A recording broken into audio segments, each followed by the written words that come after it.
썹자의 공포 라디오가 시작됩니다. 제가 아르바이트를 시작하려고 할 때 알바를 많이 해본 친구가 해준 이야기입니다. 택배 알바를 하던 어느 날 집에 찾아가기 전에 수취인들에게 전화를 돌리고 있었는데 생각해보면 유독 한 분이 굉장히 겁먹은 목소리로 전화를 받았대요.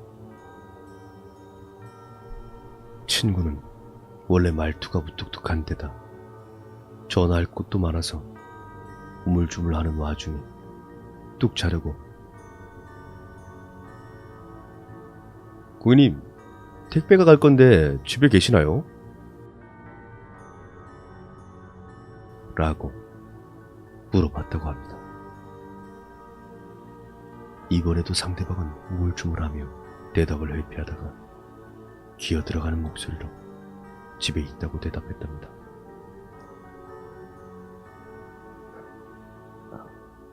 네네. 지금 집에 있습니다.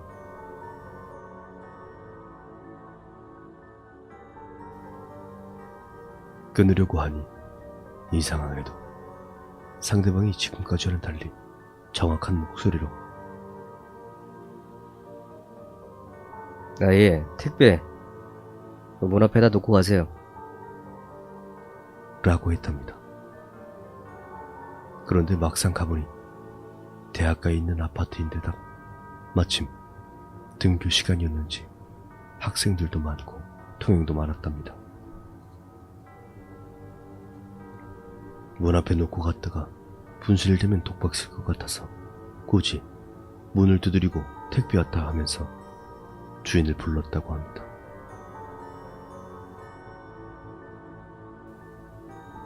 아까 전화통화에서도 집에 있다고 했고 이 녀석은 무슨 자신감인지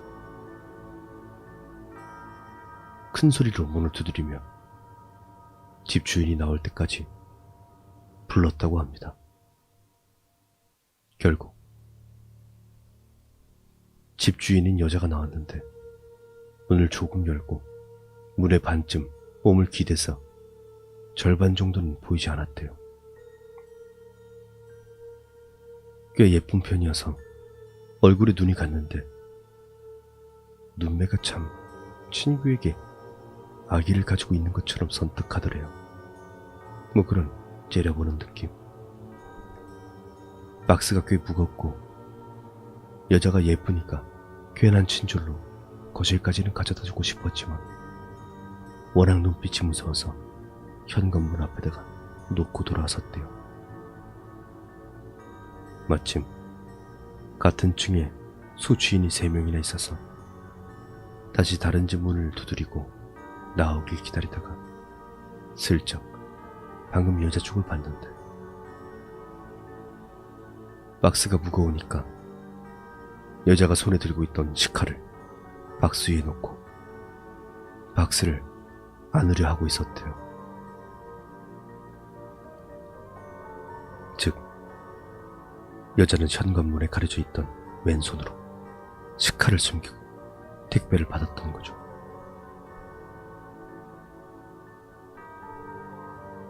요즘 세상이 삭막한지라 처음엔 그 여자가 자기를 죽이려고 기다리고 있었나 하는 생각에 무서워져서 택배 회사를 그만뒀는데 다시 생각해보면 오히려 그 여자가 더 무서워서 식칼을 들고 있었을 수도 있고 어떤 의도로 그 식칼을 들고 있었는지는 잘 모르겠습니다. 하지만 괜한 호의로 집에 들어가려 했다면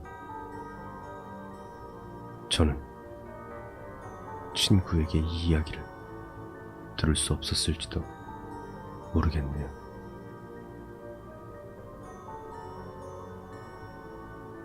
죽었으려나?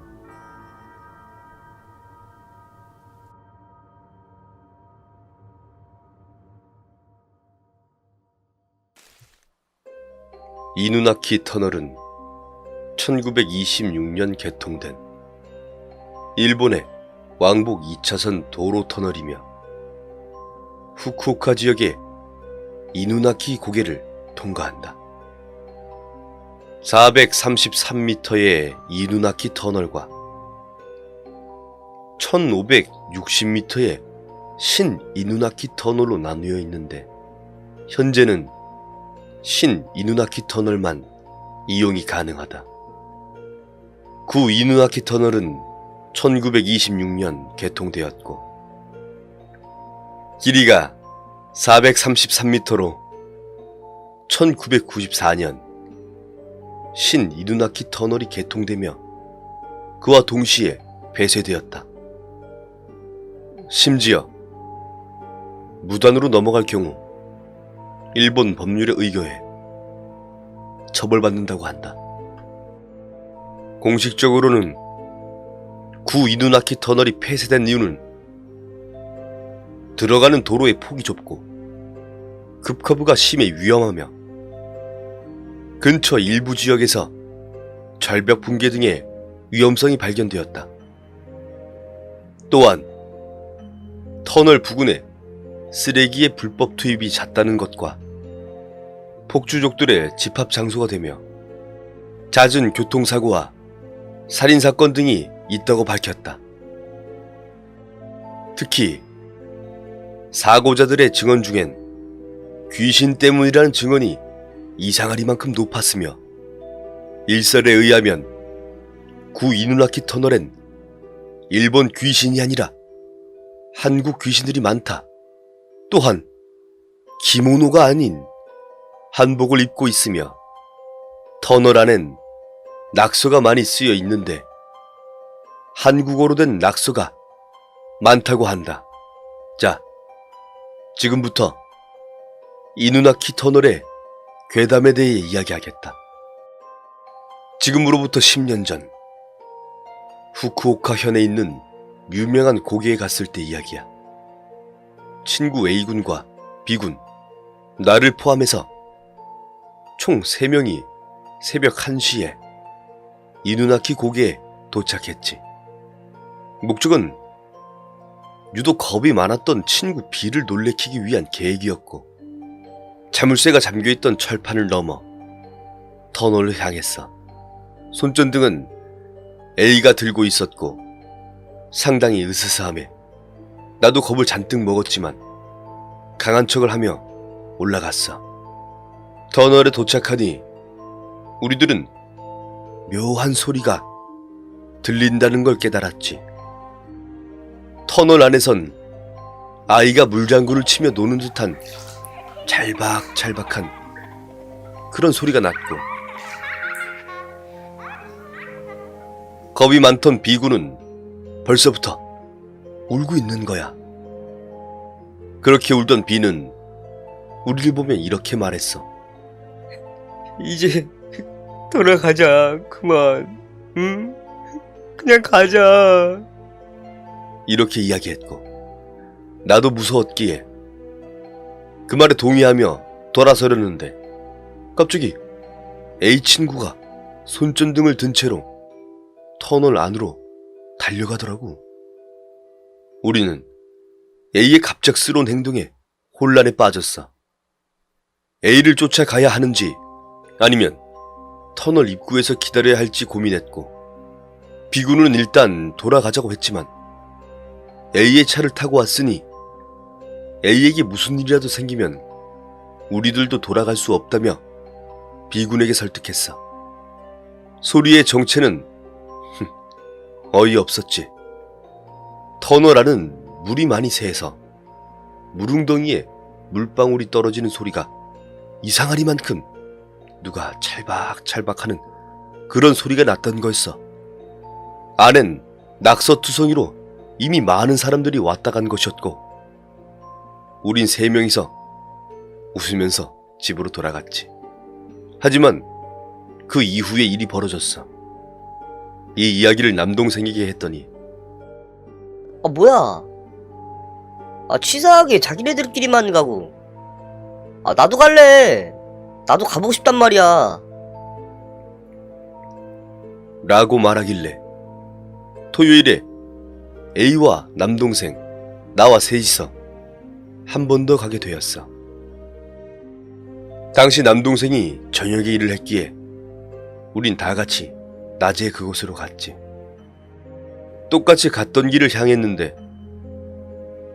처음에 갔을 땐 터널 안에 들어갈 수 있었거든. 근데 이번엔 터널 입구에 반 이상이 돌로 막혀 있어서 안으로 들어갈 수 없더라고. 이상하네. 얼마 전엔 들어갈 수 있었잖아. 아니었나? 아, 맞지? 들어갈 수 있었지? 라고 이야기하니 A도 갸우뚱하며 공사한 건가? 이상하네. 안 쓰는 터널에 돌계단 같은 걸 왜 쌓았지? 돌계단 틈으로 터널 안을 보니 본 적 있는 낙서와 쓰레기가 가득하더라고. 일단 우린 돌아가기 위해 외길을 걷고 있는데 우리들 뒤에서 경트럭이 달려오는 거야. 다른 두 명도 전혀 눈치채지 못한 것 같았어.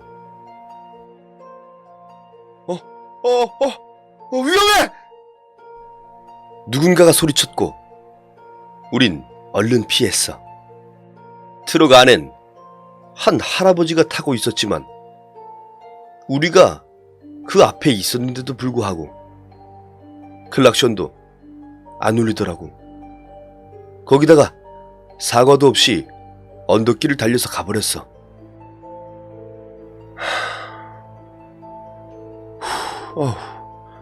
뭐야 저 사람. 진짜 너무하잖아. 아씨. 우리들은 엄청 혼란스러웠고 일단 문을 타넘어 돌아갔지. 그리고 한 일주일 뒤 남동생에게서 전화가 왔었어.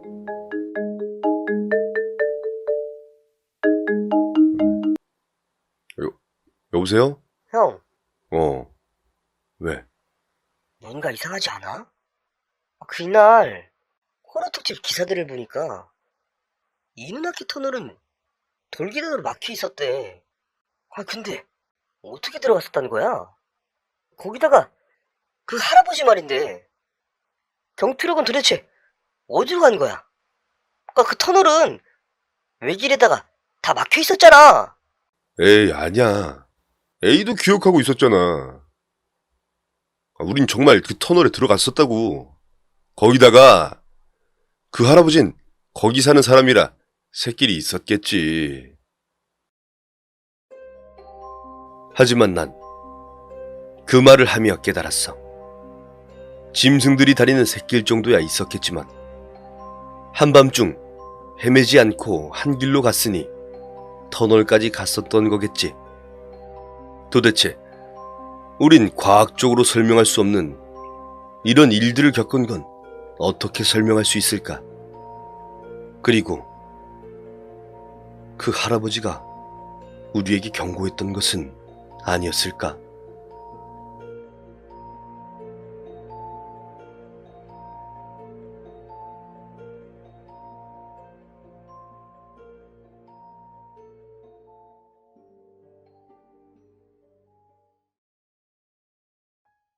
당신은 보라색 거울이라는 말을 알고 계시나요?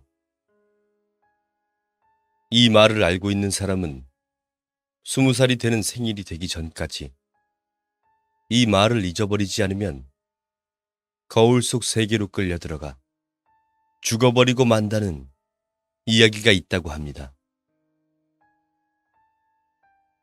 이 이야기의 발단이 된 곳은 제가 초등학교 3학년 때 담임 선생님이 살고 계시던 도쿄도 하치오지시라는 곳이라고 합니다.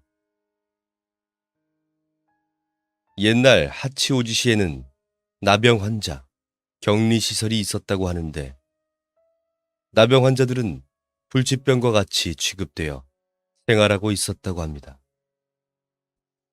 거울에 비친 자신이 보랏빛으로 보이면 나병이 발생하면 죽음에 이른다는 사실이 보라색 거울의 발단이라고 합니다. 담임 선생님께서 어렸을 적에는 이 이야기가 굉장히 유명해서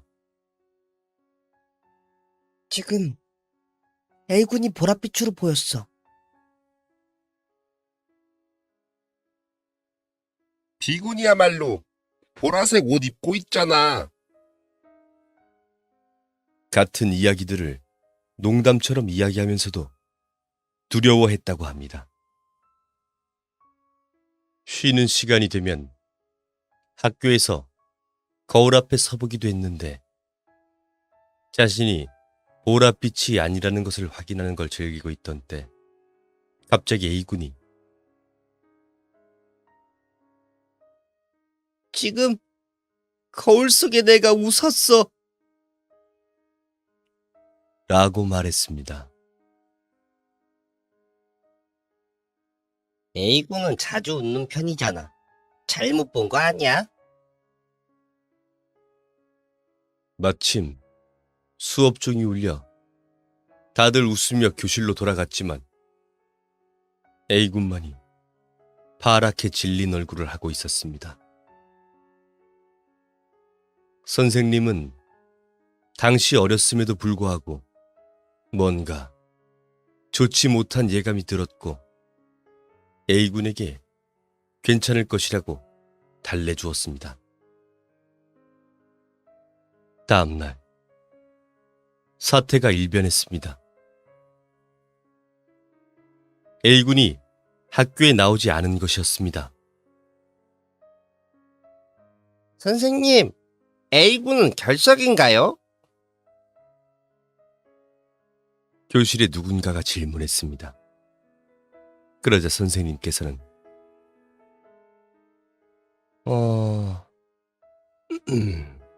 슬픈 소식을 전하게 되어 매우 안타깝지만 A군은 어제 심장 발작으로 죽고 말았어요. 우리 모두가 A군을 위해서라도 조문은 꼭 가도록 합시다.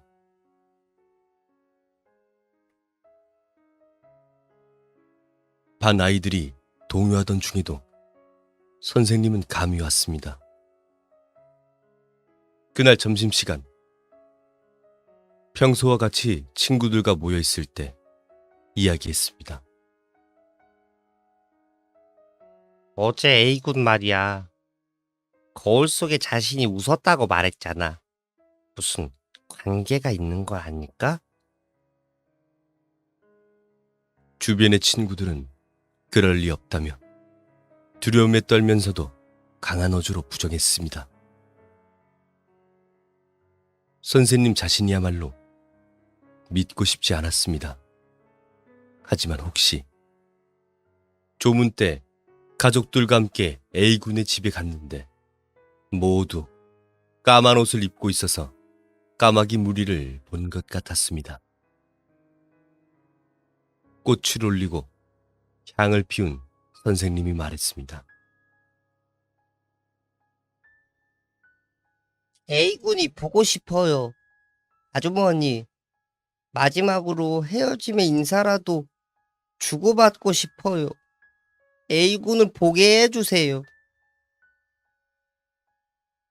하지만 아주머니께서는 어린 아들을 잃은 충격 때문인지 우울한 표정만 하고 있었습니다. 당시 어렸던 선생님도 그것을 눈치채고 무리하게 요구는 하지 않았다고 합니다. 장례식이 끝나고 반 친구들도 슬슬 진정되기 시작했을 때 선생님은 A군의 집에서 향을 피우자고 말했습니다. 나중에 학교가 끝나고 친구들과 A군의 집에 갔을 때 일입니다. 아주머니께 향을 피우러 왔다고 말씀을 드리고 들어가는 것을 허락받았습니다. 그리고 모두가 향을 피우고 들어가려고 할 때 이건 잠깐만. 아주머니께서 선생님을 불렀다고 합니다. 선생님만 남고 다른 친구들은 집으로 돌아갔습니다. A군과 가장 사이가 좋았던 선생님만이 남아주길 부탁받았기 때문입니다.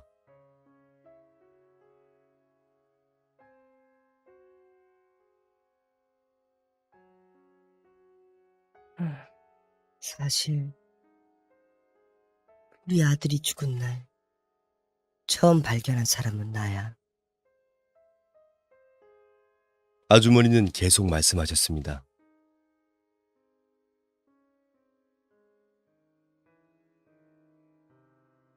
일어날 시간이 됐는데도 안 일어나서 깨우러 갔었어. 처음 봤을 때 그의 몸이 노란색으로 변한 걸 금방 알 수 있었단다. 앞으로 누워 있었는데 몸을 만져보니 너무 차가워져서 얼굴을 보니까 말로는 잘 표현할 수 없을 정도로 뭔가를 두려워하는 듯한 그런 얼굴이었어. 선생님은 끝까지 이야기를 들어주었다고 합니다. 눈은 흰자위를 드러낸 상태로 혀는 길게 나와 있고 팔은 관절과 정반대 방향으로 꺾여 있었다고 합니다. 조문 때 A군을 보여주지 않은 이유는 그 때문이라고 아주머니께서 말씀해 주셨습니다.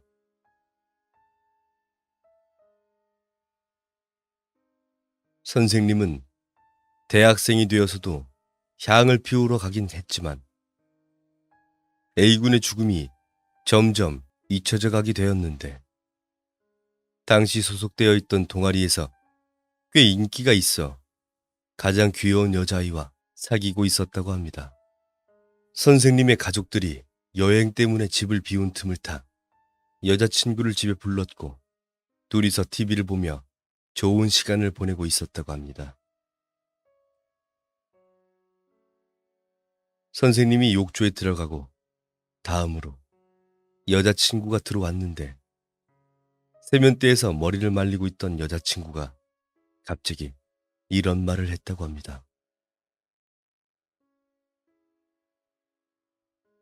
있지 삐군. 방금 거울에 비친 내가 웃었어. 너무 행복해서 그런 걸까? 그 말을 듣는 순간 등에 소름이 쫙 돋아 모든 것이 주마등처럼 스치듯 떠오르기 시작했는데 오늘 밤 무슨 일이 벌어지는 거야? 아니야. 그때 이구는 단순한 병이었으니까 아무 일도 일어나지 않을 거야. 하지만 혹시 새벽 2시 반 정도가 되었을 때입니다. 여자친구는 벌써 잠들었지만 선생님은 TV를 보고 있었습니다. 그러자 침대에서 자고 있던 여자친구가 갑자기 움직이기 시작했습니다. 선생님은 조심조심 이불을 벗겨내 보았습니다. 발밑에 놓인 처음 보는 손골 속에서 웃는 얼굴에 여자친구가 팔을 잡아당기고 있었습니다. 필사적으로 여자친구의 팔을 반대쪽으로 당겨보았지만 너무 강한 힘이었던 탓에 결국 여자친구는 거울 속으로 빨려 들어가고 말았다고 합니다. 선생님은 너무 무서워서 불을 켜고 경찰에 연락했지만 그런 농담 같은 소리를 믿어줄 리는 없었고 그저 경찰이 오는 것만을 기다렸습니다. 그런데 갑자기 묵직하게 어깨에 무게감이 느껴졌습니다. 잘 보니 노랗게 물든 인간의 손이었습니다. 돌아보니 보기에 너무나도 끔찍한 모습의 여자친구가 있었다고 합니다. 경찰이 들어와 확실히 사인을 조사해 보았지만 심장 발작의 일종으로 단정되었습니다. 선생님은 그 영향에 의한 충격으로 머리가 하얗게 새어버려 한참을 병원에 입원하게 되었습니다. 제가 초등학생이었던 때 선생님은 27살이었지만 머리는 완전한 백발이었습니다. 선생님의 별명은 젊은 영감님이었습니다. 선생님은 이 이야기를 한 뒤 이렇게 말했습니다.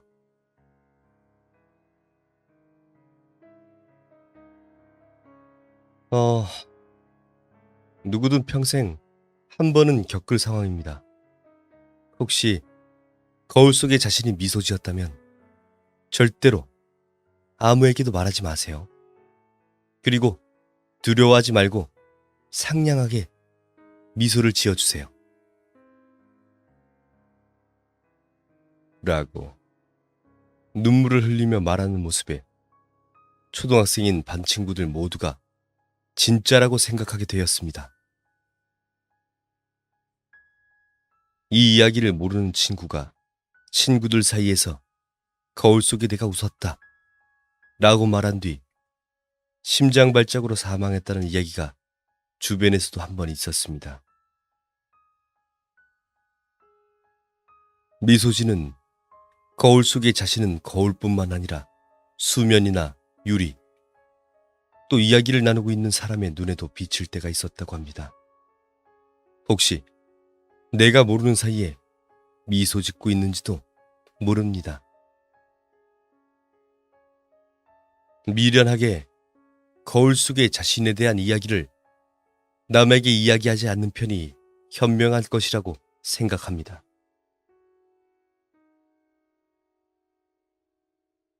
해결법. 보라색 거울이라는 말을 기억해버리는 것이 신경 쓰이는 만 20세 미만의 분들을 위한 대처법.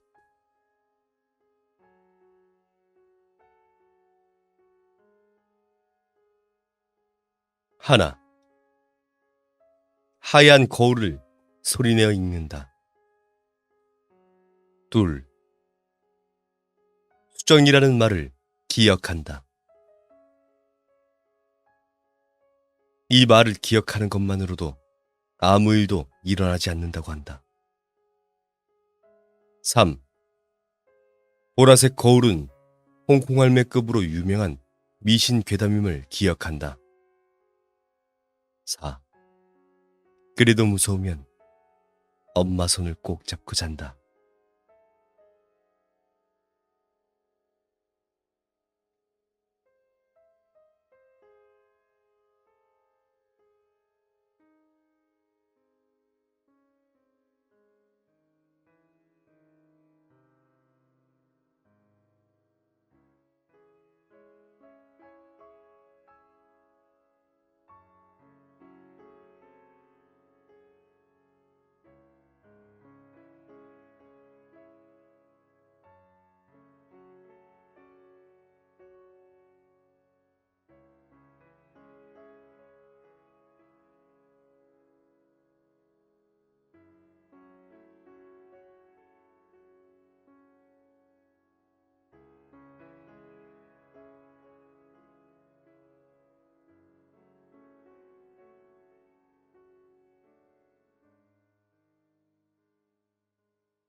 오카야마에 있는 쿠라시키라는 동네를 알고 있을까?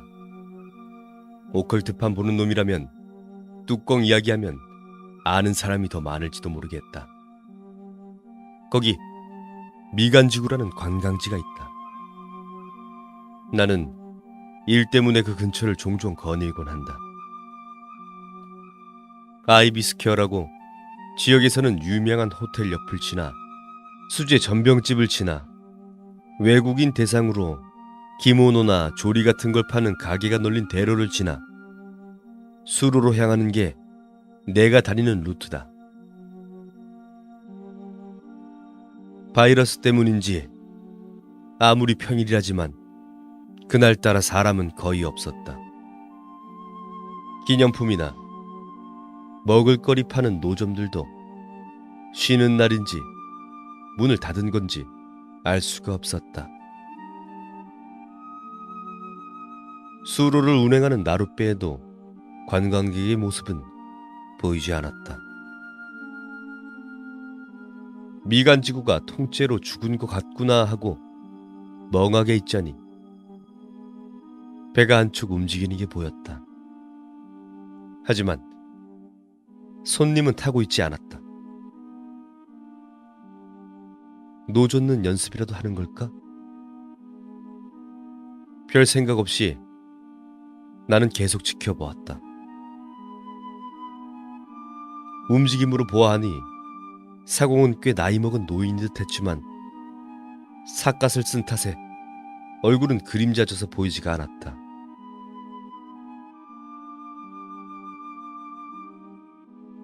오하라 미술관이라는 곳이 있는데 그곳 방향으로 나아가는 걸 뒤에서 지켜보았다. 그러다 문득 사람 하나 없는 관광지도 꽤 희귀한 풍경이다 싶어 사진이라도 찍을 요량으로 천천히 배를 따라 걷기 시작했다.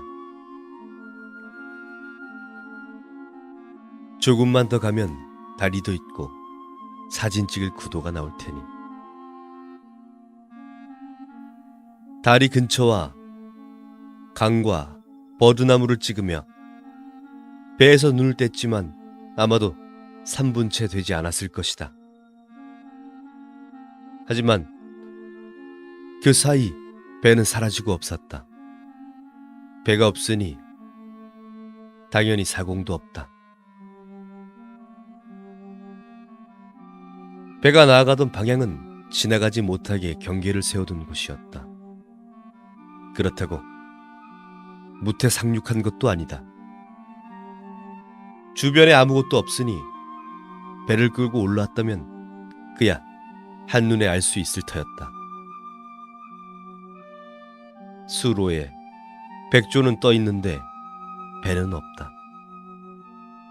이상하다 싶으면서도 나는 그대로 수로변을 따라 걸었다. 그리고 다리 아래 물은 지나가도 백조는 지나가지 못하는, 게다가 배라면 더더욱 지나가지 못할 은빛 경계가 보였다.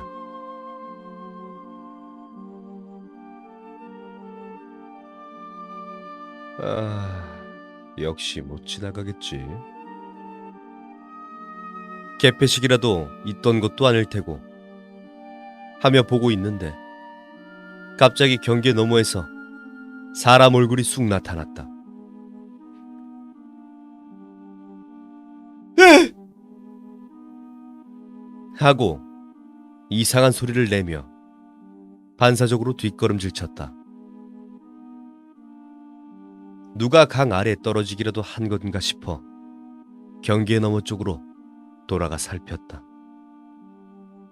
하지만 아무도 없고 아까와 방향만 달라졌을 뿐.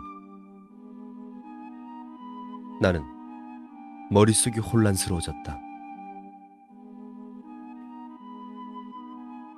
하지만 한순간 보았을 뿐인 그 얼굴은 내 기억 속에 기분 나쁘게 달라붙어 있었다. 남자인지 여자인지도 잘 알 수 없고 무표정했지만 몹시 분노한 것 같은 느낌이 시선에서 전해졌기에 겁에 질린 것은 아니었지만 심장은 쿵쾅쿵쾅 뛰고 방금 전까지 더웠는데도 양팔에는 소름이 쫙 돋아 있었다. 긴장한 탓인지 귀에 뚜껑이라도 덮은 듯한 압박감이 느껴졌다. 뭐라고 잘 표현할 수는 없지만 기분 나쁜 예감이 들었다. 빨리 돌아가야겠다고 생각한 순간 뒤에서 무슨 소리가 들리기 시작했다. 철벅철벅 하고 물에 젖은 듯한 맨발로 걷는 듯한 소리가 들렸다. 뒤돌아 확인하고 안심하고 싶었지만 누가 됐건 이런 곳에서 흠뻑 젖어 맨발로 걸어다니는 존재는 멀쩡할 리 없다 싶었다. 그리고 직감적으로 아까 그 경계 너머로 보였던 얼굴이 나에게 온 것 아닐까 하는 생각이 들었으니까. 제발 착각이었으면 좋을 텐데. 돌아봐야 하나 고민했다. 기분 탓일 거라 생각하며 확인하고 싶은데 몸이 굳어 고개를 돌릴 수가 없었다. 하지만 뒤에서 조금씩 발소리가 다가오는 소리가 들렸다. 위험해. 이건 위험해. 양팔에는 소름이 돋아 있는데도 땀이 비오듯 쏟아졌다. 더운 건지 추운 건지 이제는 분간도 잘 가지 않는다.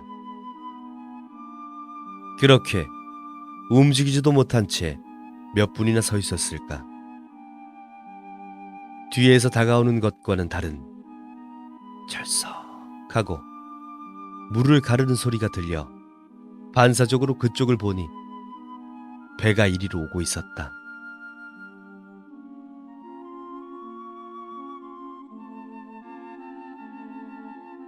아까는 사라졌던 그 배인 것 같지만 어째서 앞쪽에서 다가오는 건지 알 수가 없었다.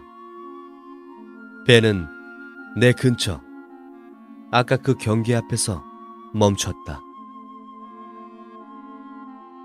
역시 저기를 넘어갈 순 없겠지. 타시겠습니까?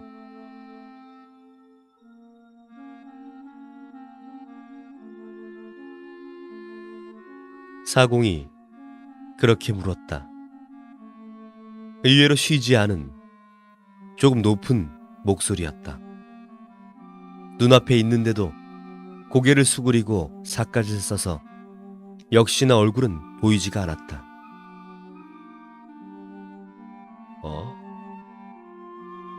나에게 묻는 건가? 안 탈 거예요. 저는 관광객이 아니니까. 대답하고 싶었지만 목이 말라붙어 목소리가 나오질 않았다. 사공은 다시 한번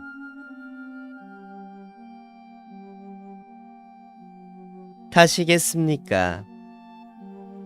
하고 같은 질문을 던졌다. 이제 바로 뒤까지 그놈이 와 있는데 타시겠습니까? 그놈이라니 누구야? 뭐야? 무서워서 눈물이 날 지경이었다. 확실히 발소리는 바로 뒤라고 느껴질 만큼 다가온 터였다. 어찌되었건 다른 사람이랑 같이 있는 게 안전할까? 배삭은 얼마지?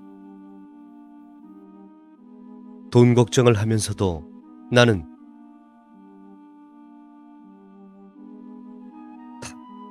타겠습니다. 까지 입을 움직였다. 바로 뒤에서 철벅거리는 발소리. 사공이 고개를 천천히 들더니 씩 웃는 입가가 보였다. 장사꾼이니까 손님을 받으면 웃는 게 당연하겠지 하고 나는 최대한 희망적으로 생각하려 노력했다. 하지만 그가 고개를 조금 더 들어 삿갓 그림자 아래 가려져 있던 얼굴이 보이는 순간 더는 못 돋겠다 싶을 정도로 돋은 소름이 한 단계 더 맹렬하게 돋고야 말았다.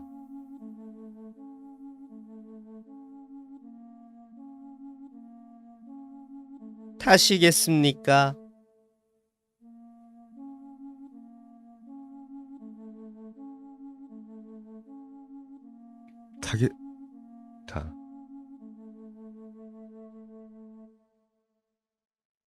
탈게요. 라고 말하려던 걸 이 악물고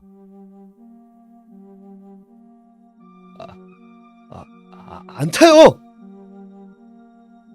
라고 바꿔 외친 뒤 나는 미친 듯 달렸다. 전력 질주할 생각이었지만 다리가 말을 듣지 않아 휘청거렸기에 아마 누가 봤다면 얼빠진 꼴이었을 것이다. 어찌되었든 몸이 움직여준 덕분에 휘청거리면서도 겨우 넘어지지 않고 원래 있던 길까지 돌아올 수 있었다. 전병집 할머니가 평소처럼 가게를 지키고 있는 걸 보고서야 겨우 마음 깊이 안도했다. 주차장에서 정산할 때 손이 떨려서 동전을 떨어뜨릴 뻔했을 만큼 나는 정말 겁에 질려 있었다. 지금 와서 생각해보면 잠깐 세워뒀을 뿐인데 요금이 1,000엔이나 나왔던 건 말도 안 되는 일이지만 당시에는 설령 5,000엔쯤 나오더라도 그대로 던져주고 그곳을 떠나고 싶을 마음뿐이었다. 요새는 국내 여행도 좀 늘어서 미간 지구에도 관광객이 드문드문 보이게 되었다. 그날은 밤에 잠도 못 이루고 벌벌 떨었지만 시간이 좀 지나니까 점점 기억이 흐려진 탓인지 사실 현실이 아니었나 싶기도 하다. 아니, 현실이 아니었기를 바란다. 그 배의 사공, 양 눈알이 파인 것 마냥 텅 빈 구멍만 보여서 지릴 것 같았으니까.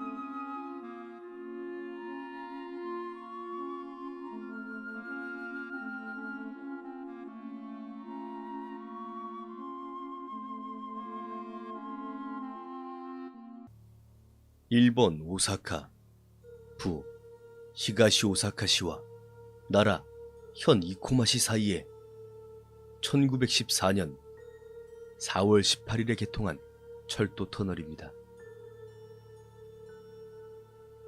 1964년 이코마 터널 개통 이후 1984년 나라 쪽 진입으로 일부만 제2신 이코마 터널 건설에 이용하고는 전면 폐쇄되었습니다.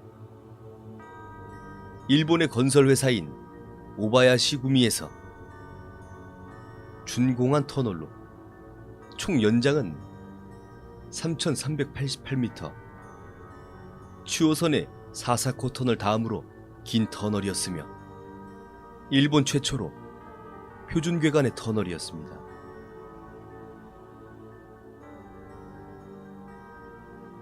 오사카와 나라를 연결하던 구간이므로 지금은 긴키 니폰철도로 흡수 오사카 전기궤도가 사용해오고 있었습니다. 하지만 1946년 이코마 터널을 지나가던 열차의 화재가 발생. 1947년 이코마 터널을 지나가던 급행 열차의 폭발 사고. 1948년 브레이크 고장으로 오사카 방면으로 폭주, 선행 열차와 충돌하는 사건이 일어났고 모든 사고, 그러니까 모든 사고의 원인은 불명입니다. 알 수가 없다라는 이유죠. 결국은 공식적으로 터널 노후화와 공간 협소로 기존 선로를 대폭 직선화 및 이설시키며 신 이코마 터널을 개통하게 됩니다. 구 이코마 터널은 신 이코마 터널이 개통되던 1964년 7월에 폐쇄되었습니다. 이코마 터널의 오사카 측의 쿠사에 자카역도 함께 폐쇄되었습니다.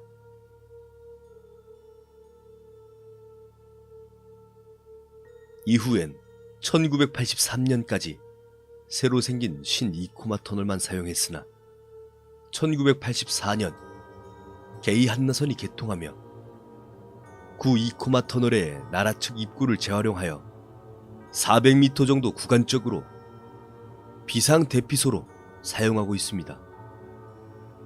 이 터널은 일제강점기 시절 조선에서 데려온 조선인들을 강제로 동원하여 건설하였으며 건설 현장에 동원된 조선인들은 낙석 사고나 폭행과 같은 가혹행위를 당했으며 그때 당시 사람의 피가 많이 섞여야 공사가 성공한다는 미신을 믿던 일본인 감독들에게 잔인하게 학살당하기도 했답니다. 특히 이코마 터널 자체가 강삭선 건설 방식까지 검토했을 정도로 험난한 구간이었고 1913년 1월 26일에는 낙반 사고가 발생하여 일을 하던 조선인 노동자 152명, 매몰 및 사망자 20명이라는 인명피해까지 발생했습니다. 터널 완공 후 근처에 사는 주민들의 귀신을 자주 목격하였고 갖가지 사고가 발생되어 폐쇄까지 이어졌으며 현재는 일본의 3대 심령 스폿으로 알려졌습니다.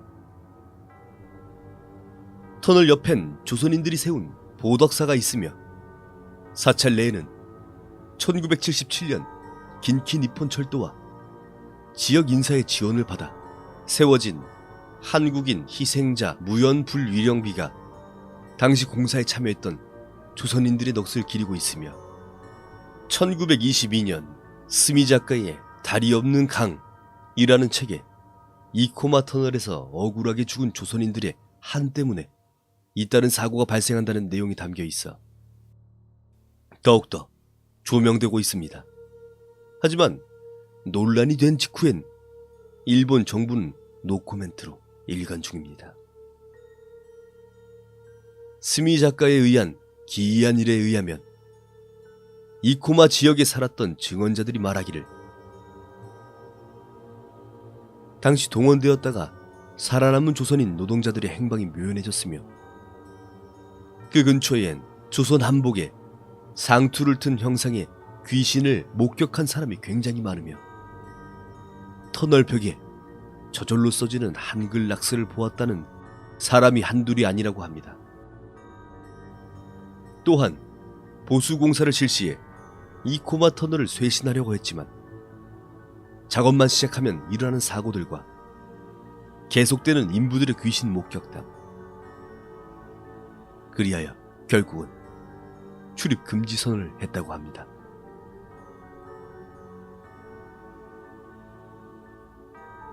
아직도 그 귀신들이 보인다고 합니다. 부디 좋은 곳으로 가시길 바라겠습니다.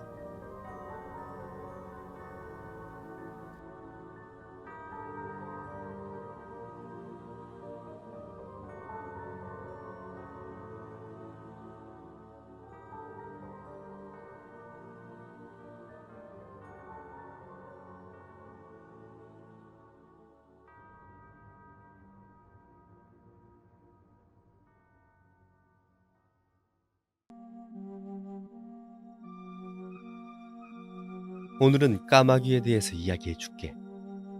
그것도 인간을 쪼는 까마귀.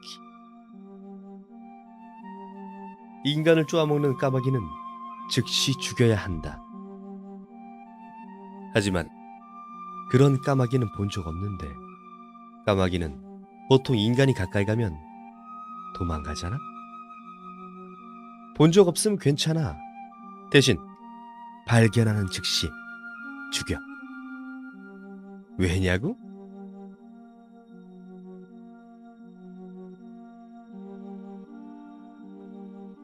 제가 초등학교 시절에 계속해서 들었던 이야기인데 아직 할아버지가 해주시던 옛날 이야기가 재밌다고 생각하던 그때 금방 꿈나라로 빠질 것 같은 시점에 할아버지가 이런 이야기를 저에게 해주셨습니다. 인간을 쪼아먹는 까마귀는 바로 죽여야 한다고 말입니다. 왜라고 이유를 물으면 할아버지는 말해주지 않으셨고 그러는 사이 저는 잠에 빠졌습니다. 다음 날이 되면 신기하게도 마음속에 그게 남아있지 않아서 할아버지에게 같은 질문을 하지 않게 되었습니다. 바실리스크라는 외국에 괴물이 있다고 합니다. 바실리스크란 유럽의 상상 속의 생물, 이름은 그리스어인 작은 왕을 의미하며 모든 뱀 위에 군림하는 뱀의 왕. 모 닌자 만화 덕분에 꽤 유명해졌다고 생각하는데 이것과 많이 닮은 토호쿠 지방의 괴물이 있다는데 100% 닮았다고 하면 조금 어폐가 있을지도 모르겠지만 어쨌든 태어나는 방식은 닮았습니다. 거기다 제 고향은 토호쿠 지방의 마을이어서 칸사이 지방의 불악, 차별 같은 건 전혀 몰랐습니다. 땡땡 불악이라는 말은 일반적으로 사용되었지만 차별의 대상 같은 건 없었기에 지역 명칭으로서 쓰이는 정도였습니다. 아, 서론이 좀 길었는데 제가 어릴 적 살던 마을에만 전해지는 이야기가 있었습니다. 그것은 바로 인간을 쪼아먹는 까마귀는 즉시 죽여라 라는 것입니다.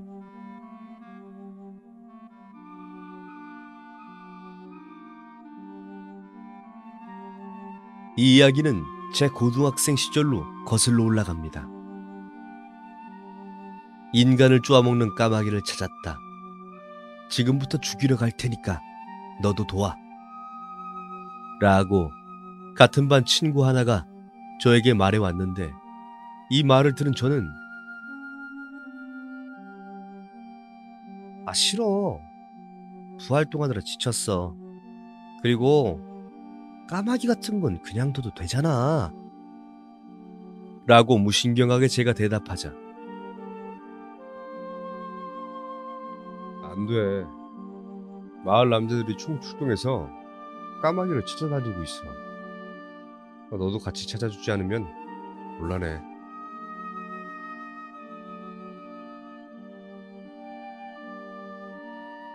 라는 대답만을 들었고 결국 저도 참여하기로 결심하고 할아버지에게 찾아갔습니다.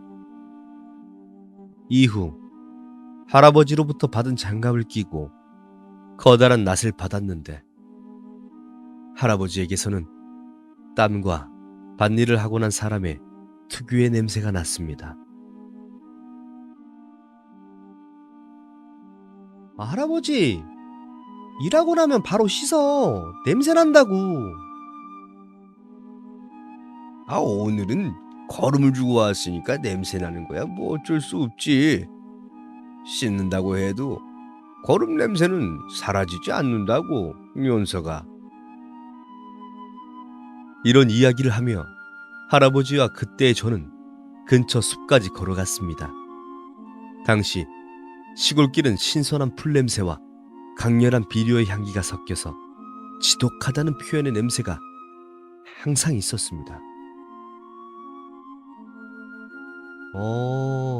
이제 왔냐? 까마귀는 아직 못 찾았으니까 너희들이 힘 좀 내줘. 숲에 도착하고 처음 만난 사람은 마을 촌장 소토메 씨였는데 다른 마을과 다르게 나이가 상당히 어린 편이었습니다. 그래서 비슷한 나이대의 사람들은 모두 친근감을 담아 토메키 군이라 불렀습니다.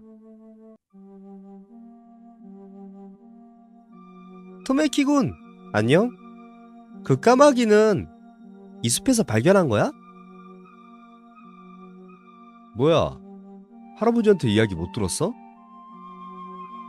점심때 여기서 애들을 습격했어. 아무래도 여름방학에 숲에서 숨바꼭질을 하던 초등학생이 까마귀에게 습격을 당한 모양이었는데, 그 숲은 제가 어렸을 적에도 자주 놀러갔던 곳이었습니다. 예전에는 제 키 정도 되던 수풀이 이제 가슴 높이에도 닿지 않았는데, 할아버지도 토메키 군을 보더니 가볍게 인사를 하셨고 현재 상황에 대해서 물어보셨습니다.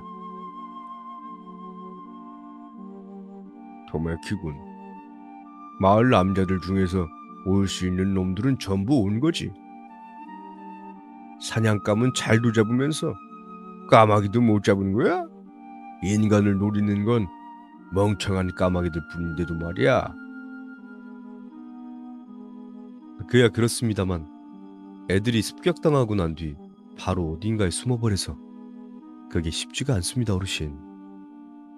그래도 정말로 인간을 쪼아먹는 까마귀라면 금방 나타날 거라고 생각합니다. 조금만 기다려 주십시오. 이야기를 들어보니 그 까마귀는 상당한 바보인 것 같았는데, 인간을 발견하면 미친 듯이 공격해온다는 모양이었습니다. 손을 휘둘러도 도망치지 않아 낫으로 간단히 죽일 수 있다고 합니다. 토메키군, 왜 그 까마귀를 죽여야 하는 거야? 그냥 두면 되는 거 아니야? 할아버지한테 물어도 가르쳐주지를 않아.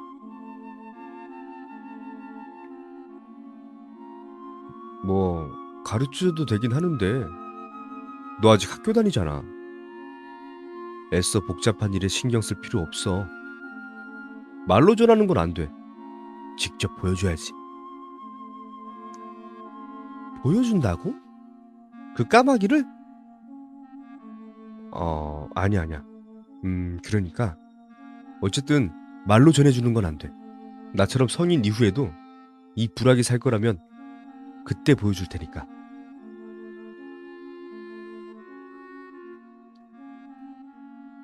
저는 토메키 군과 함께 까마귀를 찾아다니면서 숲속에 있는 어떤 다른 숲으로 나아갔는데, 할아버지는 저희와 다른 방향에서 까마귀를 찾고 있었습니다.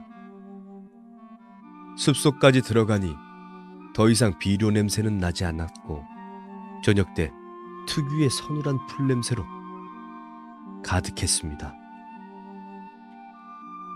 부활동으로 지친 몸에 기운을 주는 신선한 초목의 향, 시원한 바람과 아직 밤이 아니라 그런지 조심스레 들려오는 벌레 소리.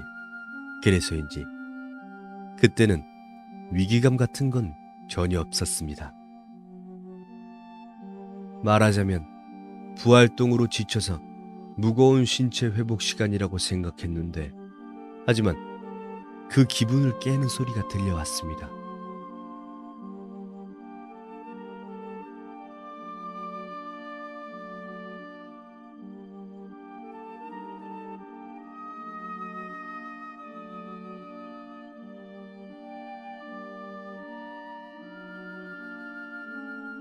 무슨 짓을 한 거야, 이 멍청한 놈이!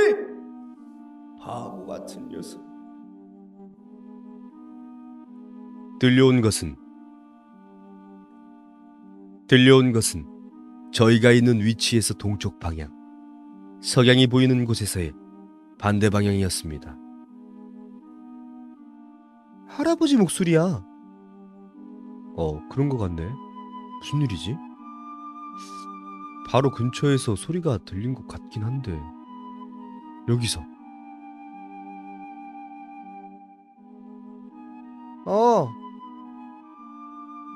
할아버지! 무슨 일이야? 풀을 헤치고 동쪽으로 나아가기 시작했는데, 할아버지를 본 건 아니지만 누군가를 멍청하다라고 말하는 할아버지를 본 건 그때가 처음이자 마지막이었으니 이상 사태가 벌어진 것이란 걸 어렴풋이 알 수 있었습니다.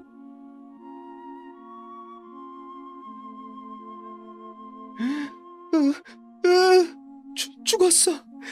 할아버지! 이 사람 죽었어! 라고 외친 건 물론 저였습니다. 설마 목을 메고 죽은 시체를 보게 될 줄은 생각도 못했기 때문입니다. 죽은 후 시간이 얼마나 지난 것인지는 모르겠지만 머리 부분이 다 벗겨지고 입은 옷으로 여자라는 것을 간신히 추측할 수 있을 정도로 목을 맨 시체는 꽤나 부패한 상태였습니다. 신선한 초목의 향기? 그런 걸 느끼던 난 대체 얼마나 바보였던 것일까? 처음으로 맞는 인간의 썩은 내, 지독한 썩은 내. 할아버지는 흔들흔들 흔들리는 그 시체에 대고 욕짓거리를 하고 있었던 것입니다. 이 자식, 개자식이 멍청한 녀석하군. 할아버지! 이 사람 죽었잖아! 가까이 가지도 못하는 제 앞으로 토메키군이 한 발짝 나아갔는데 저는 거의 반은 패닉 상태에 빠졌어서 그의 존재를 완전히 잊고 있었습니다.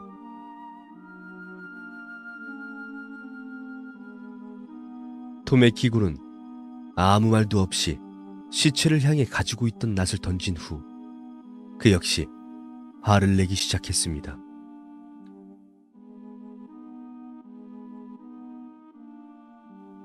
대체 왜 그러는 거야, 두 사람? 이 사람 죽었다니까! 어떡하지? 어떡해! 이런, 젠장. 이미 늦었어. 까마귀를 찾을 수 없는 건 이 멍청한 녀석 때문이야.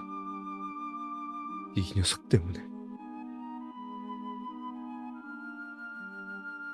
뭐가 옳고 그른지는 당시 고교생이었던 저는 판단이 되지 않았는데 할아버지와 토메키군의 목소리를 듣고 바로 부락 남자들이 모였지만 똑같이 욕짓거리를 하는 사람이 있는가 하면 목맨 실체를 똑바로 보지 못하는 중년 아저씨도 있었습니다.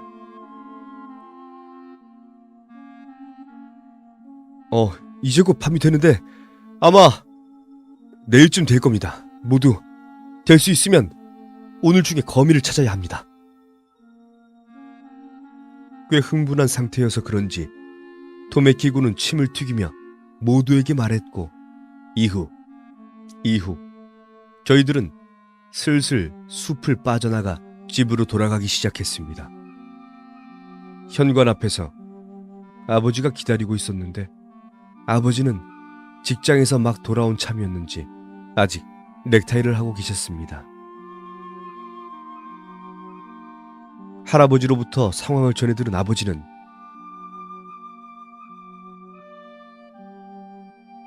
예 아버지, 저도 내일 되자마자 거미를 찾아보겠습니다. 라고 말했을 뿐 저에게 말 한마디 걸지 않았습니다. 물어보고 싶은 건 산더미였지만 분위기상 말조차 걸 수 없었습니다. 다음날 아침, 아무리 총구석 고등학생이라고 해도 아침 5시에 일어날 정도로 부지런하지 않은 저는 아버지가 흔들어 깨우는 탓에 일어나게 되었습니다. 지금부터 도스코이 신사에 갈 거다. 도스코이, 스모 경기에서 스모 선수가 되는 감탄사, 통칭 도스코이 신사. 마을 사람이라면 어릴 때 반드시 한 번은 그곳에서 스모를 하면서 논다는 것에서 그 신사는 도스코이 신사라고 불리게 되었습니다. 어제 일 때문에? 그래. 인간을 쪼아먹는 까마귀 일 때문에 도스코이 신사에 가야 돼. 넌 아직 준비가 되지 않아서 무서운 일을 겪게 하고 싶진 않았지만 넌 묘하게 침착한 구석이 있으니까 보여줘도 괜찮겠지. 아빠, 그럼 오늘 쉬어? 그래. 너도 오늘은 부활동을 빠지도록 해. 아버지는 대뜸 젖은 타월을 제 얼굴에 던졌는데 세수하러 갈 시간도 주지 않을 셈인 것 같았습니다. 이후 바로 외출 준비를 하고 도스코이 신사를 향했습니다. 아침 5시에 깨우는 것이나 대회를 목전에 둔 나에게 부활동은 쉬라는 둥. 평소에 나 같으면 화를 내도 이상하지 않을 상황은 잔뜩 있었지만 모두가 과하게 반응하는 인간을 쪼아먹는 까마귀의 정체를 드디어 알 수 있다는 기대감에 사소한 것은 신경 쓰지 않았습니다. 아빠, 인간을 쪼아먹는 까마귀라는 거 혹시 요기 같은 거야? 까마귀는 까마귀다. 그냥 새야. 그리고 이제 까마귀가 아니야. 우리가 죽이지 않으면 안 되는 건 죽인다니. 자, 이제 곧 도스코이 신사야. 저 본전 안에 있을 거다. 내가 말해줘도 잘 알아듣지 못할 거고 나라고 해서 아니, 아무것도 아니다.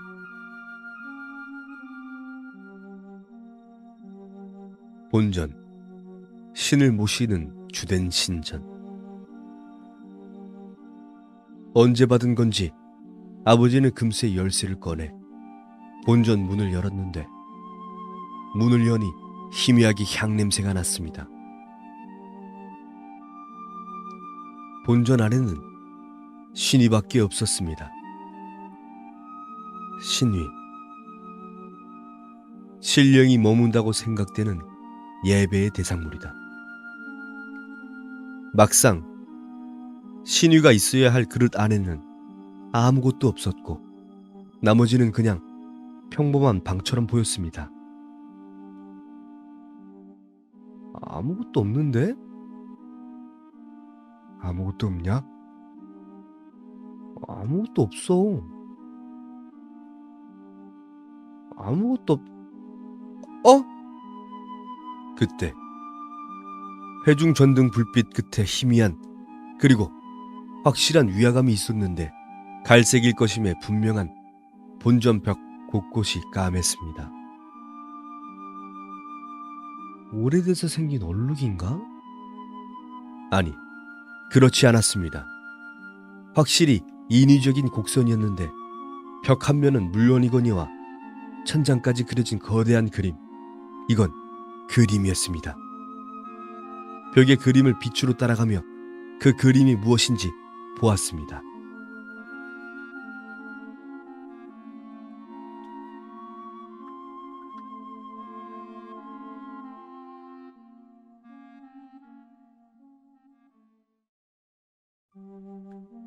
그 그림은 오른쪽 벽에서 안쪽 벽으로 그리고 왼쪽 벽을 경유하며 천장까지 그려져 있었습니다. 먹으로 그린 듯한 새까만 새. 그 새가 만든 칠흑의 둥지. 그 둥지에서 태어난 새까만 알. 그 알이 갈라지자 거기서 피를 뿜는 새까만 인간 같은 게 그려져 있었습니다. 벽에 그려진 보통의 인간을 그 까만 인간이 유린하고 있었습니다. 좀 더 과격하게 말하자면 쳐 죽이고 있었습니다. 그리고 마지막에 이르러 그 까만 인간은 무수히 작은 거미들에게 둘러싸여 양팔을 넓게 벌리고 있었습니다. 믿냐, 믿지 않느냐, 그런 문제가 아닌 그 이전의 문제였는데, 그저 그 그림은 정상적인 사람이 그린 게 아니라는 것 정도는 미술을 모르는 제가 알 수 있는 것은 이 정도에 그쳤습니다.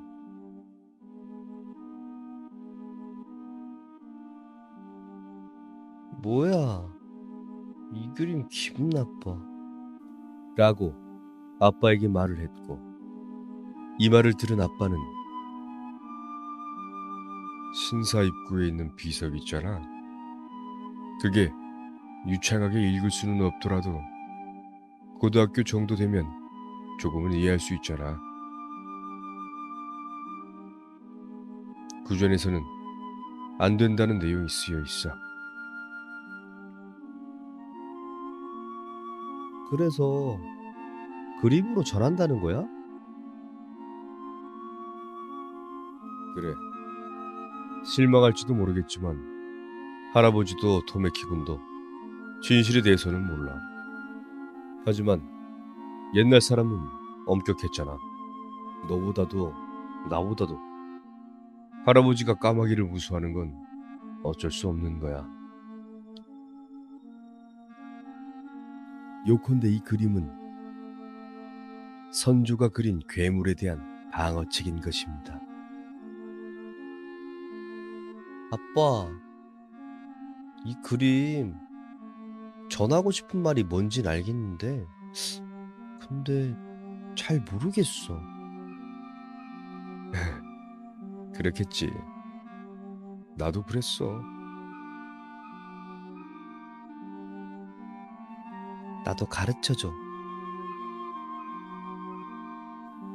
네가 이 그림을 보고 생각한 것들이 전부야. 말로 전해서는 안 돼. 너의 나름대로 해석해서 불악 사람들과의 술자리에서 네 생각을 말하고 무서워하고 그것을 반복하는 사이에 인간을 쪼아먹는 까마귀는 죽이지 않으면 안 된다고 모두가 생각하게 될 거야. 하지만 이것만큼은 말로 전하게 되어 있지.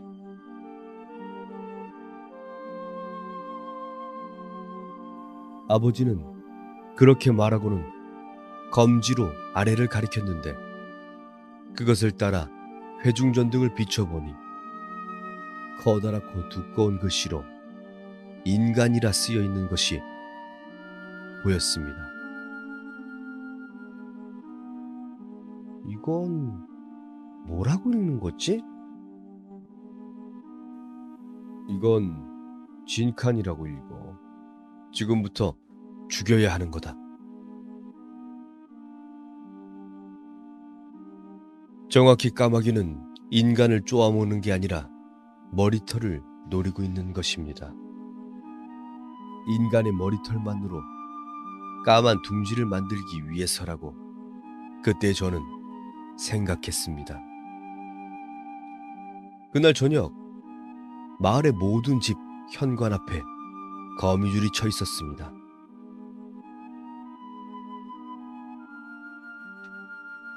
방울토마토를 키울 때 쓰는 기둥 2개를 땅에 꽂아 넣고 그 사이에 거미줄을 치게 한 형태였는데, 그걸 보고 저는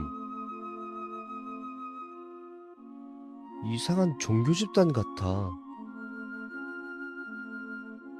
이유를 모른다면 누구라도 같은 말을 하리라 생각했는데, 아버지는 저를 보더니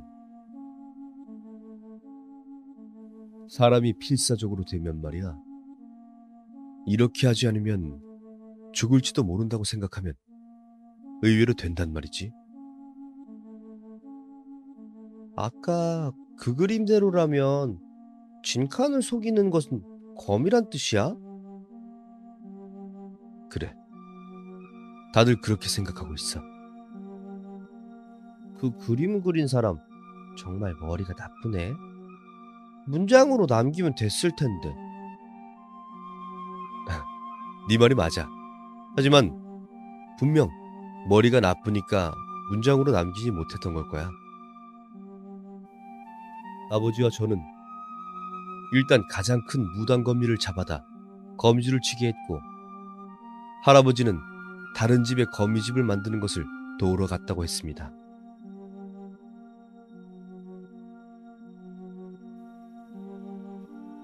우리 집 거미보다 큰 건 토메키 군네 집 정도인가? 아버지는 작은 목소리로 그러네. 라고 대답하고는 서둘러 씻으러 가버렸습니다. 평소보다 말이 없는 건 어쩔 수 없는 거겠지. 이런 날이니까. 그날 저녁 밥은 밤 9시가 되어서나 먹게 되었지만 그 시간이 되도록 할아버지는 집으로 돌아오지 못했습니다. 솔직히 저는 진칸 같은 건 믿지도 않았기에 할아버지는 이 시간까지 힘내서 하고 있나 보네? 라고 거의 질렸다는 듯이 생각하고 있었습니다.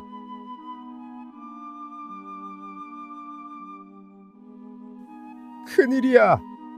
당했어. 토메키군이 당했어. 친칸이다. 친칸이야. 서늘이 낭자한 흰 셔츠 차림의 할아버지가 새파란 얼굴이 되어 기세좋게 뛰어 들어왔는데, 굳어버린 엄마와 저를 힐끔 본 아버지는 천천히 젓가락을 놓았고 머리를 벅벅 긁으며 할아버지를 일단 진정하도록 했습니다. 아버지, 무슨 일이야? 토메기군은 어떻게 됐어? 죽었어. 완전히 죽었다고. 이걸 봐. 이걸 토메키군의 피야. 큰일이야. 거미가 아니었어. 친칸 거미 가지고는 섞일 수가 없어.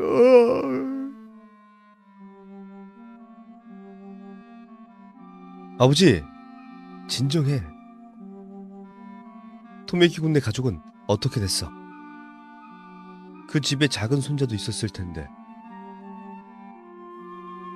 아버지는 가능한 한 냉정을 유지하려 했고, 혼란에 빠져버린 할아버지의 단편적인 이야기를 들으며 사실 확인을 서둘렀습니다.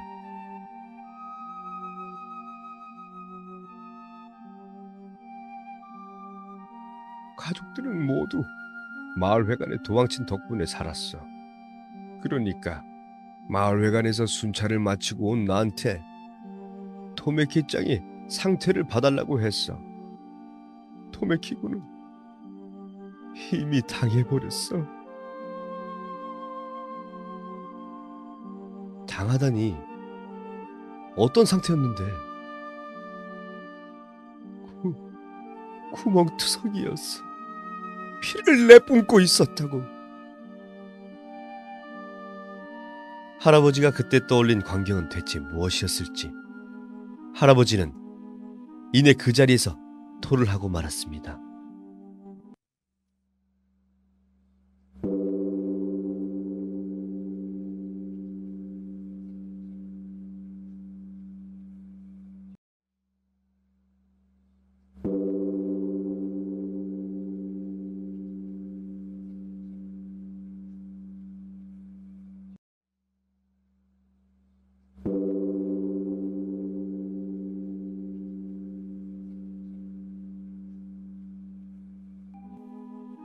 종소리가 들리기 시작했는데 마을 주민 전원에게 긴급 사태를 알리는 종소리였습니다.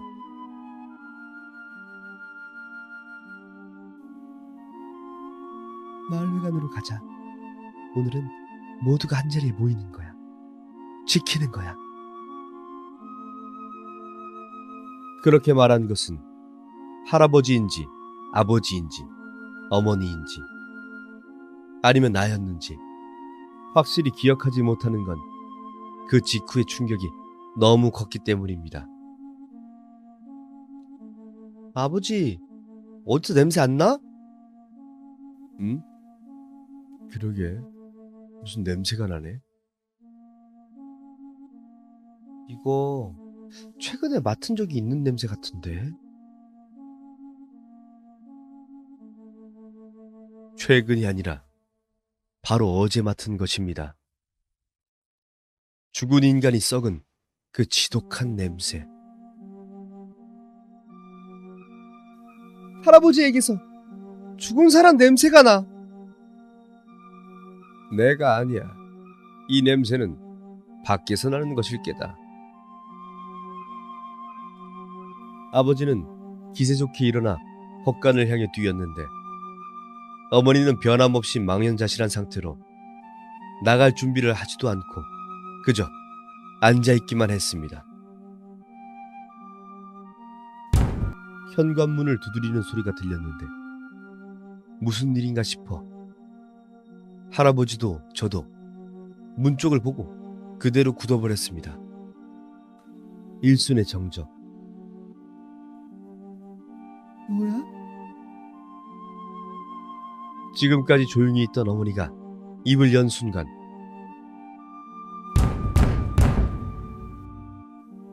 보통 사람이라면 이렇게 문을 두드리지 않을 것이다.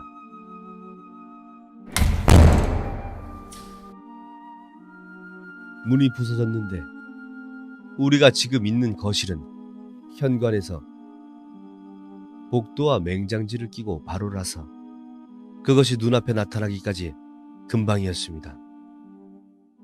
그동안 헛소리라 생각했지만 괴물은 정말로 있었습니다. 괴물이다. 진칸이야. 인간의 모습을 아니 인간이 아닌 괴물. 그 몸은 그림 그대로 새까맸습니다. 썩고 짓무른 몸은 왼팔은 없었지만 그 대신 오른팔의 움직임이 이상했는데 그 움직임을 뭐라고 표현해야 할지 잘 모르겠습니다. 아마 어떤 단어를 쓰더라도 표현할 수 없었을 것입니다.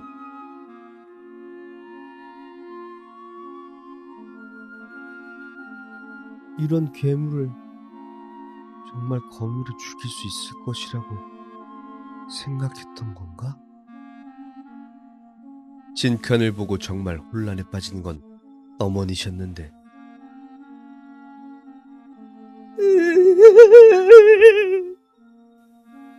라고 외치며 양손을 떨었고 이미 일어서는 것조차 불가능해 보였습니다. 진칸은 그 얼굴을 인간이라 생각할 수 없는 각도로 빙글 하고 회전시켰고 확실히 할아버지 쪽을 노리기 시작했는데 할아버지는 움직이지 않았습니다. 비켜! 떨어져! 그때였습니다. 아버지가 양동 위에 휘발유를 채워와서 진칸에게 뿌린 것이었는데 진칸은 미동도 않고 그 촉수를 할아버지에게 뻗었지만 아버지가 불을 붙이자 꼭 인간인 양 몸부리치며 복도를 굴렀습니다.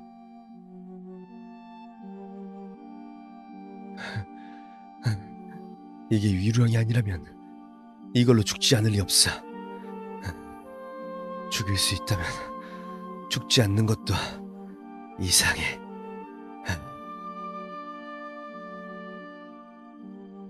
아버지는 숨을 거칠게 몰아쉬며 주문이라도 외우는 것처럼 중얼대고 있었는데 몸부림치던 진칸은 어느 순간 갑자기 불붙은 곳들의 상처가 회복되는 것 같더니 아무 움직임 없이 아버지를 빤히 쳐다보고만 있었습니다.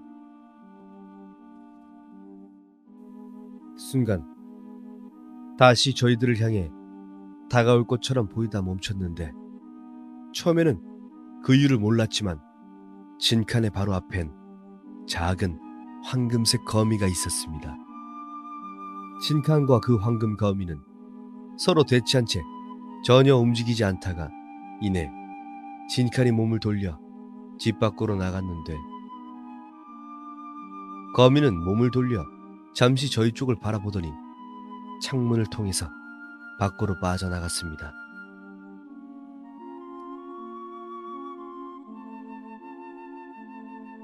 대체 뭐였을까? 할아버지는 역시 나이 때문이었을까? 기운이 빠졌는지 움직이지 못하셨습니다. 저는 마을 회관에 가서 할아버지 대신 사건의 전말을 알리는 메신저 역할을 하게 되었습니다. 아버지와 할아버지는 조금 남은 불을 완전히 껐고 그 당시 엄마는 전혀 도움이 되지 않았습니다. 처음엔 믿지 않던 마을 주민들도 우리 집의 상태와 토메키군의 시신을 보고는 아무 말도 하지 않았습니다. 다음 날 아침, 아무리 촌구석 고등학생이라고 해도 아침 5시에 일어날 정도로 부지런하지 않은 난 아버지가 흔들어 깨우는 탓에 일어나게 되었습니다.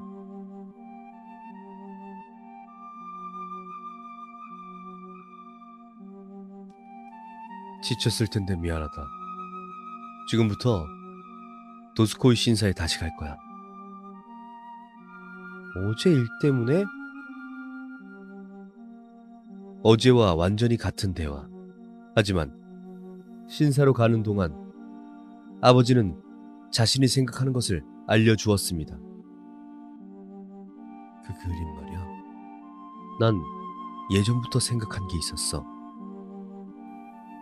거미가 진칸으로부터 숨겨준다 정도가 아니라 거미라면 진칸을 죽일 수 있는 게 아닐까라고 물론 다른 사람들에게 말했지만 할아버지한테도 토메키짱에게도 모두에게 말했지만 이해해주지 않았어.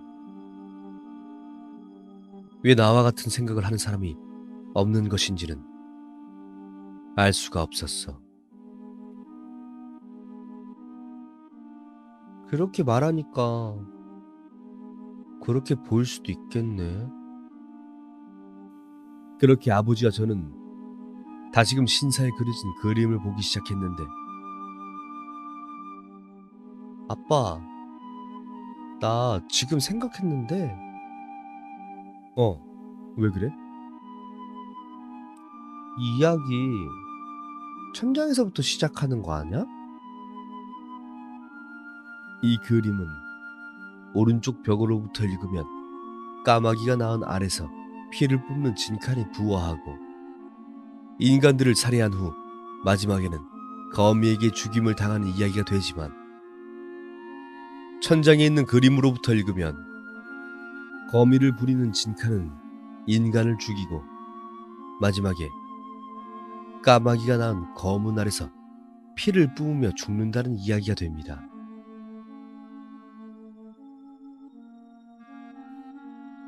어떤 게 정확히 맞는지는 마을에도 정확히 아는 사람은 없어. 최초로 이 그림을 그린 사람으로부터 전승되어 내려오던 부분이었는데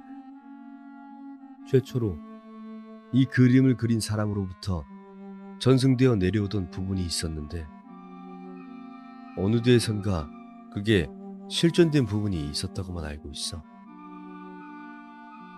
아버지는 말했습니다. 인간을 쫓는 까마귀가 진칸을 낳는 것인지 그 까마귀의 알이 진칸을 죽이는 알인 것인지는 모르겠지만 거미가 변수가 된다는 것만은 분명해.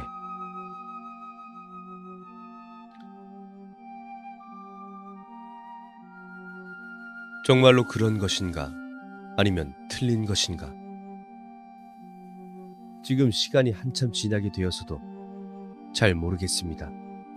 그날 이후 진칸은 물론이고 인간을 쫓는 까마귀도 찾아볼 수 없게 되었으니까. 사실 이 이야기는 이것으로 끝나는 게 아니라 후일담도 있는데 마지막으로 마을에서는 인간을 쫓는 까마귀는 즉시 죽여라 라는 전설은 더 이상 가르쳐주지 않는다고 합니다. 오히려 까마귀는 그냥 두도록 가르치는 어른들이 늘고 있는데 마을에서 매년 열리던 까마귀 쫓기 축제도 없어졌습니다. 그리고 지금 마을 촌장은 진칸에게 살해된 토메키 군의 친척이 하고 있습니다.